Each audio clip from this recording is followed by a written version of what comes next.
प्रणाम। मैं राम बंधु तिवारी। बिहार के सियासत में आज एक नया मोड़।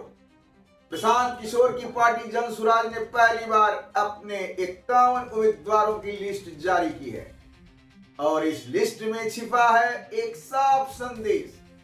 ईबीसी और मुस्लिम वोट बैंक की तरफ सीधा इशारा। राजद, जदयू और भाजपा के वोटों पर सीधा हमला।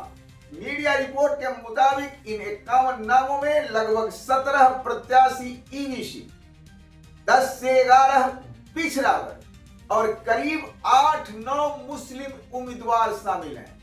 यानी 60% से ज्यादा टिकट उन्हीं वर्गों को दिए गए जो बिहार की आबादी का सबसे बड़ा हिस्सा है। अब सवाल, क्यों इन्हीं पर फोकस? दरअसल बिहार की राजनीति लंबे समय से 3 बड़े खेमों में बटी रही है। यादव मुस्लिम आरजेडी के पास, ईबीसी नीतीश के साथ और सवर्ण मतदाता बीजेपी गठबंधन से जुड़े रहे हैं। पीके जानते हैं नीतीश की पकड़ ढीली हो चुकी है। आरजेडी की राजनीति यादवों तक सीमित दिखती है और बीजेपी का वोट शहरी इलाकों में सिमटा हुआ है। तो जनसुराज ने उसी खाली जगह पर दांव लगाया है जहां से ये नया वोट ब्लॉक खड़ा किया जा सके। ईबीसियानी, नाई, कुम्हार, कहार, कानू, बनिया जैसे समुदाय जो अब तक किसी एक पार्टी के साथ अस्थायी नहीं रहे।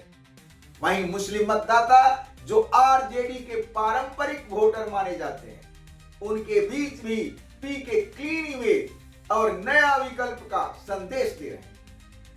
पीके का नारा है साफ नियत, सही दिशा और उनका पूरा कैंपेन इसी पर टिका है कि बिहार की राजनीति को जात पात से निकालकर काम और नेतृत्व पर लाया जाए।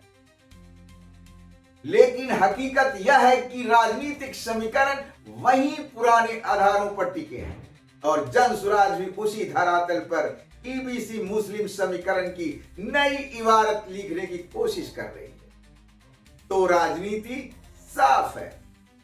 ईबीसी, मुस्लिम, अरवण युद्ध, जनसुराज की उम्मीद। अब देखना यह है कि क्या यह सामाजिक इंजीनियरिंग वोट में बदल पाएगी या बिहार की राजनीति में पीके की यह लहर सिर्फ डेटा और चर्चा तक सीमित रह जाएगी। आप क्या सोचते हैं? क्या जनसुराज वाकई ईबीसी और मुस्लिम वोट बैंक को खींच पाएगी? कमेंट में अपनी राय जरूर बताइए। मिलते हैं अगले वीडियो बदलते बिहार की सियासत की एक और कहानी के साथ। निवेदन, अगर यह विश्लेषण आपको अच्छी लगी हो तो लाइक शेयर जरूर करें। हाँ, चैनल को सब्सक्राइब करना नहीं भूलें। धन्यवाद। प्रणाम।